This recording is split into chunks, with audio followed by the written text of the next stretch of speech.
What's up guys, and welcome to another episode of Yugioh Trivia. This time we've got a long Archetype episode on the Lightsworns.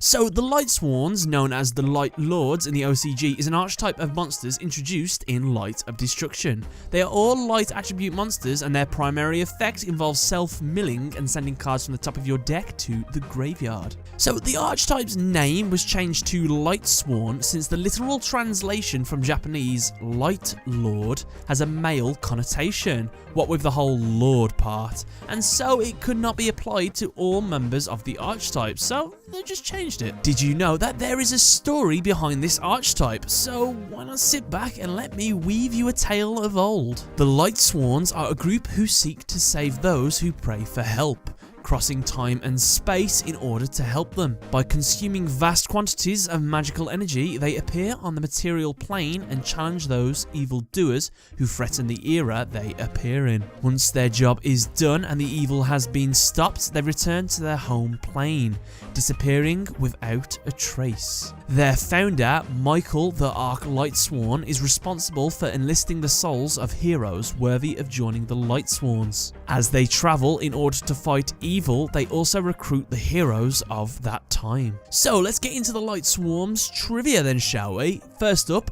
Arcus the Lightsworn Druid.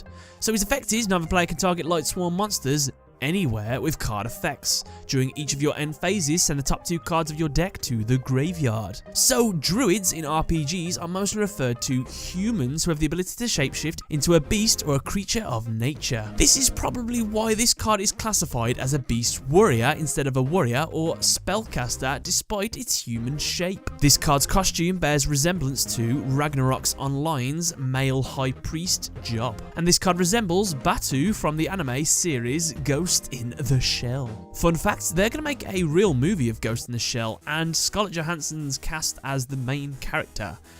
People aren't too happy about that because she's not Japanese, but yeah, that's a fun fact for you guys. Next up, Celestia, Lightsworn Angel. When you tribute summon this card by tributing a Lightsworn monster, you can send the top 4 cards of your deck to the graveyard, then target up to 2 cards your opponent controls and destroy those targets.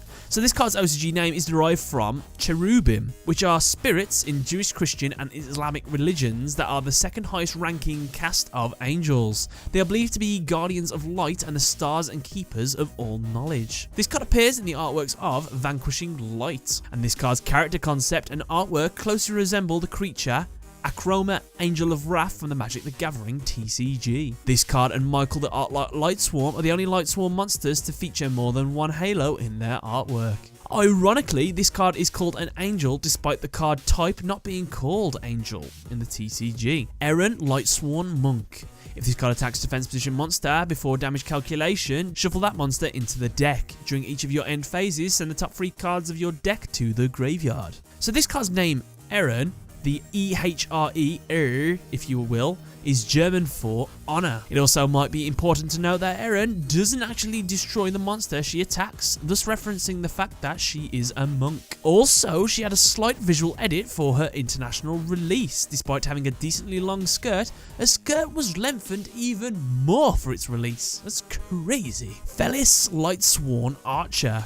This card cannot be normal summoned or set and must be special summoned by a card effect and cannot be special summoned by other ways. If this card is sent from your deck to the graveyard by a monster effect, special summon it. You can tribute this card and then target one monster your opponent controls, destroy that target, and then send the top 3 cards of your deck to the graveyard. So this monster is a female counterpart to Wolf, Lightsworn Beast. I wonder if they're a couple. Gareth, Lightsworn Warrior.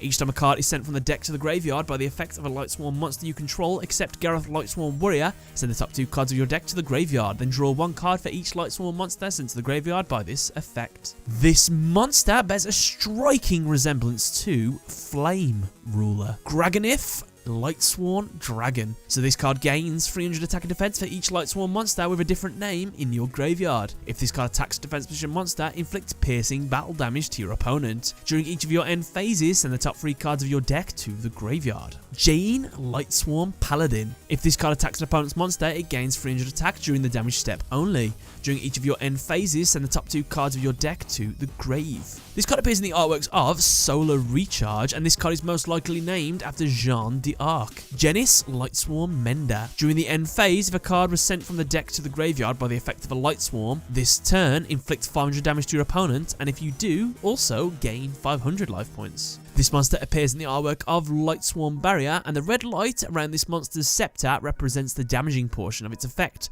while the blue light and stars, if I imagine you could guess this, represent the life point gain. The name Genis may possibly derive from Janus, the Roman god with two faces, which would refer to the two sides of her effect, damage and gain. Lumina, Lightsworn Summoner.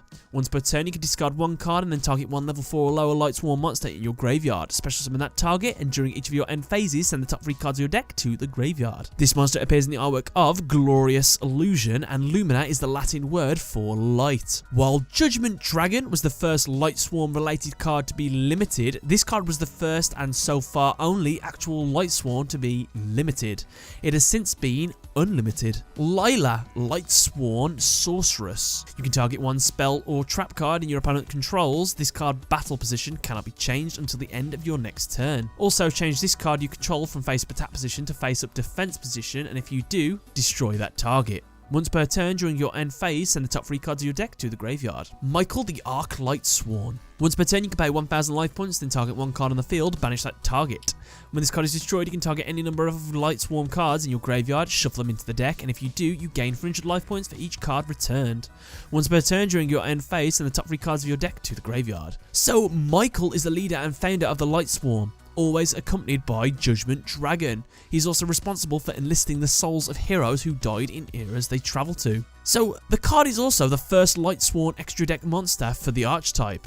Judgement Dragon appears in this card's artwork as well, and this card gets its name from the Archangel Michael, hence the Arc in the card's name. Furthermore, this card's effect of banishing cards seemed to further reference the Book of Revelation, in which the Archangel Michael defeated and banished the fallen angels from heaven. Minerva, Lightsworn Maiden. When this card is normal summoned, you can add one light dragon type monster from your deck to your hand, whose level is less than or equal to the total number of Lightsworn monsters with different names in your graveyard.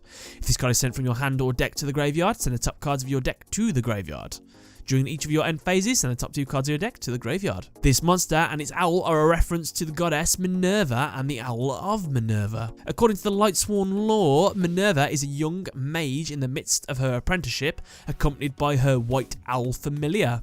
Though she is still inexperienced in the ways of magic, she has wings as white as snow that show she'll one day become a guardian angel. In line with this lore, this monster eventually becomes Minerva, the Exalted Lightsworn, as shown in the artwork of Lightsworn's Sanctuary. Speaking of, Minerva, the Exalted Lightsworn. You can detach one Xyz material from this card, send the top 3 cards of your deck to the graveyard, then draw cards equal to the number of Lightsworn cards sent to the graveyard by this effect. If this card is destroyed by battle, or if the card in its owner's possession is destroyed by an opponent's card effect, you can send the top 3 cards of your deck to the graveyard, then you can destroy cards in the field up to the number of Lightsworn cards sent to the graveyard by this effect. You can only use each effect of Minerva, the Exalted Lightsworn, once per turn. So this monster is an older version of Minerva, and this monster appears in the artwork of Lightsworn Judgment. The card's effect when detaching Xyz material is similar to the effect of Gareth, Lightsworn Warrior. Raiden, Hand of the Lightsworn. During your main phase, you can send the top 2 cards of your deck to the graveyard, then if any Lightsworn monsters were sent to the graveyard by this effect, this card gains 200 attack until the end of your opponent's turn. You can only use the effect of Raiden, Hand of the Lightsworn once per turn. During each of your end phases, send the top 2 cards of your deck to the graveyard. According to the Lightsworn lore, Raiden is one of their big guns, who's gone behind enemy lines and taken out plenty of enemy commanders. However, beneath these actions lie his wish for peace, which is why he desires for a swift way to put an end to the conflict. Rinyan, Lightsworn Rogue. This monster has a flip effect. Target one Lightsworn monster in your graveyard, shuffle that target into your deck, then draw one card. Since Rinyan is a cat, it might be the antithesis of Raiko, a dog. Rinyan returns a card and allows the player to draw a card, while Raiko will destroy a card and send cards to the graveyard. This card's effect perfectly exemplifies its title of Lightsworn Rogue, as it goes against the typical strategy of a Lightsworn deck, recycling cards from the graveyard to the deck as opposed to milling cards from the deck to the graveyard. Rogue can also translate to being a trickster or shapeshifter. Rinyan is wearing a Lumina Lightsworn Summoner's headdress, necklace, and one armband on her tail, so it could be said that she's turning into Lumina. Possibly by returning a Lightsworn monster to the deck, Rinyan copies them. Other support for a relation to Lumina is the fact that both of them focus on bringing back Lightsworn cards from the graveyard. In addition, both cards possess an identical green background. Did you know this monster is the pet cat of Lumina Lightsworn Summoner?